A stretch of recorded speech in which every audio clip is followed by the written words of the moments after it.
इस वीडियो में आज हम 2017 के यूपी टेट मैथ के बाकी बचे हुए क्वेश्चन को सॉल्व करेंगे। तो हमारा क्वेश्चन है, दो संख्याओं में से बड़ी संख्या का 2 गुना छोटी संख्या के 5 गुने से 3 ज़्यादा है तथा बड़ी संख्या के 4 गुना और छोटी संख्या के 3 गुने का योग 71 है। वे संख्याएं क्या होंगी? ये हमें तो माना बड़ी संख्या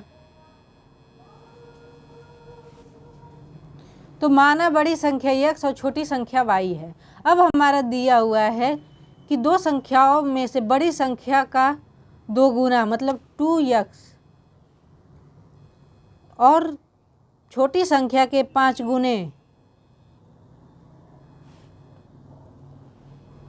में 3 ज़्यादा है।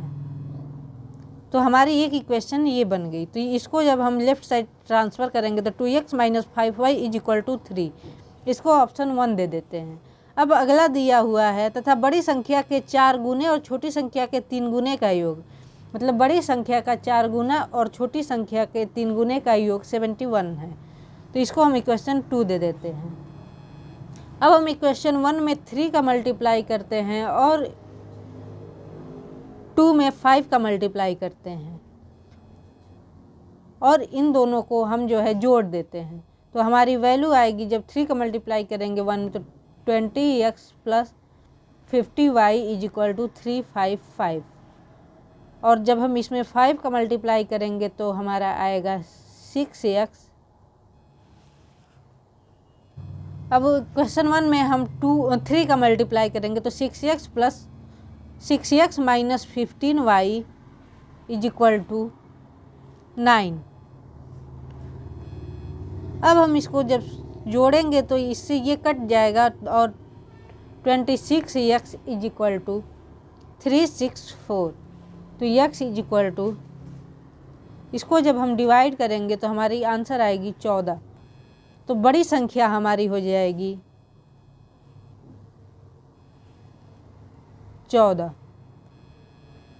और हमको छोटी संख्या निकालना है। तो इक्वेशन 2 में हम x की वैल्यू 14 हम पुट करेंगे तो हमारी वैल्यू आएगी 4 × 14 + 3 × y = 71। तो 3y = 71 - 56। तो ये हमारी 15 हो गई। तो ये y = हमारा y = 5। तो छोटी संख्या हमारी 5 और बड़ी संख्या हमारी 14। तो ऑप्शन 3 करेक्ट। हम अगला क्वेश्चन देखते हैं। 5 सेंटीमीटर एक भुजा वाले एक घन के सभी फलकों पर रंग लगाया जाता है। यदि इसे 1 सेंटीमीटर क्यूब वाले घन में काटा जाता है तो 1 सेंटीमीटर क्यूब वाले कितने घनों में केवल एक ही फलक पर रंग होगा? तो हमारा जो फार्मूला होगा हमारा होगा केवल एक सतह रंगे घनों की संख्या = 6 × n - 2 का स्क्वायर। यहाँ पे n की वैल्यू हमारी 5 दी हुई है। तो 5 - 2 का स्क्वायर = 6 × 3 का स्क्वायर 6 × 9 = 54। तो हमारा ऑप्शन 4 करेक्ट। अगला क्वेश्चन हम देखते हैं। यदि अवरोही क्रम में रखे गए आंकड़ों के दोनों छोरों से चरम प्रेक्षण हटाए जाते हैं तो केंद्रीय प्रवृत्ति के कौन से मापक प्रभावित होते हैं? तो हमारा ऑप्शन 2 करेक्ट है। ये जो है माध्य, माध्यक और बहुलक तीनों प्रभावित होते हैं। तो ऑप्शन 2 हमारा करेक्ट हो गया। एक खंभे को 4/7 भाग कीचड़ में धंसा है। जब धंसे हुए का 1/3 भाग बाहर खींचा जाता है तो पाया गया कि 8 मीटर माप का खंभा अभी भी कीचड़ में है। खंभे की पूरी लंबाई क्या होगी? तो हम मान लेते हैं खंभे की पूरी लंबाई L होगी, L मीटर। अब ये कह रहा है कि इसका 4/7 लंबाई का 4/7 का 1/3 भाग जब हम निकालते हैं तो 8 मीटर अंदर धंसा हुआ है। तो इसको हम करेंगे, यहाँ 7 होगा 4L × 21/8। इसका जब हम सॉल्यूशन करेंगे, सॉल्व करने के बाद हमारी वैल्यू आएगी 8TL is equal to 8 into 21। 8 से 8 कट गया तो यल इज इक्वल टू 21। तो हमारी खंभे की लंबाई 21 मीटर हो गई। तो हमारा ऑप्शन 1 करेक्ट। ए और बी किसी काम को 12 दिनों में कर सकते हैं। बी और सी उसी काम को 15 दिनों में तथा सी और ए उसी काम को 20 दिनों में कर सकते हैं। ए अकेले उस काम को कितने दिनों में पूरा करेगा?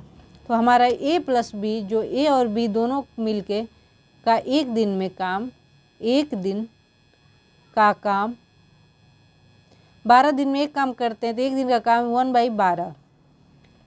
तो ए प्लस बी हमारा जो हो जाएगा 1/12, पहला इक्वेशन हम मान लेते हैं। बी प्लस सी का एक दिन का काम जो है 1/15, इसको इक्वेशन 2 मान लेते हैं। और सी प्लस ए का एक दिन का काम 1/2, 1/20, इसको हम इक्वेशन 3 मान लेते हैं। तो अब हम equation 1 plus equation 2 plus equation 3 करेंगे तो 2 times A plus B plus C is equal to 1/12 plus 1/50 plus 1/20। तो ये करने के बाद हमारा आएगा 12/60, तो 1/5, 2 times A plus B plus C. तो A plus B plus C is equal to 1/2 into 5 is equal to 1/10। तो एक दिन में तीनों मिल के काम 1/10 करेंगे। अब हमारी value A plus B plus C is equal to 1/10 है और बी और सी इक्वेशन 2 से 1/50।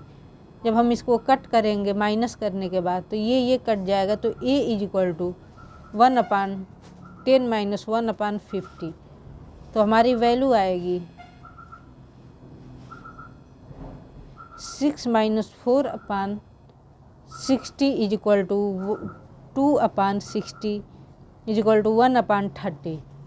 तो हमारा ए जो है 30 दिन में उसी काम को करेगा। तो हमारा ऑप्शन जो है थर्ड सही है। अगला क्वेश्चन हम देखते हैं। किसी 2 अंकीय संख्याओं के अंकों का गुणनफल 6 है।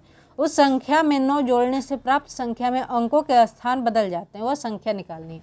अगर मान लीजिए वह संख्या, पहला ऑप्शन 16 है, तो इन दोनों का गुणनफल 6 तो आएगा, पहला हमारा सही है। लेकिन अब इस संख्या में 9 जब हम जोड़ेंगे तो ये हमारा 25 आएगा, जो कि आना चाहिए 61।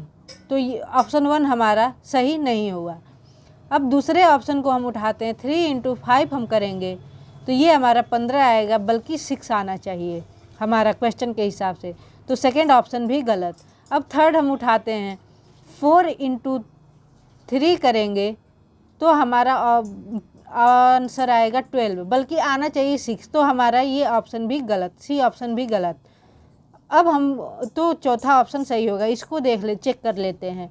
2 इंटू 3 करते हैं तो 6 आएगा, हाँ ये दिया हुआ है हमारा। और 2 इंटू 3 को जो है हम इसमें और 23 में जब हम 9 जोड़ते हैं तो ये हमारा 32 आ जाता है। तो ये जो है 23 का उल्टा 33 हो गया। तो ऑप्शन 4 करेक्ट हो गया। हमारा अगला क्वेश्चन है, 2 कोटिपूरक कोणों का अंतर 40 डिग्री है, दोनों कोण होंगे। हमने मान लिया पहला कोण हमारा जो है माना कोण की माप is equal to x degree. इसका कोटिपूरक जो है हमारा 90 माइनस x आएगा। इसका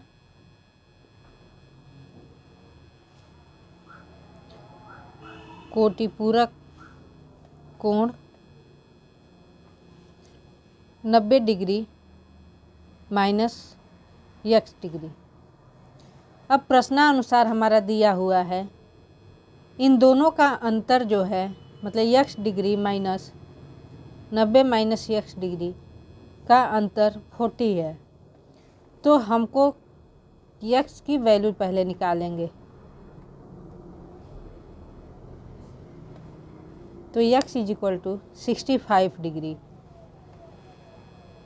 तो दूसरा कोण जो हमारा कोण आया 65, तो दूसरा इसका कोटि पूरक कोण हमारा निकलेगा 90 माइनस x डिग्री।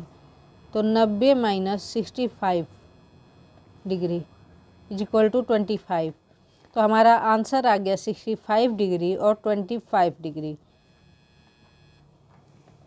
तो हमारा ऑप्शन 3 करेक्ट हो गया। अब हमसे ये भाग पूछा है कि इतने को 12 से भाग देने पे शेषफल क्या होगा। तो हम इसका 12 से भाग देते हैं। तो जब ये जाएगा तो अब 1 हम उतार लिए, 1 से कुछ नहीं होगा तो एक जीरो बढ़ा के यहाँ एक जीरो उतारे, इससे भी कुछ नहीं होगा, इससे भी कुछ नहीं होगा तो एक जीरो बढ़ाकर यहाँ पे एक और उतारे। तो अब हमारा जो है ये वैल्यू जब हम 8 से करेंगे तो यहाँ पे हमारी 96 आएगी।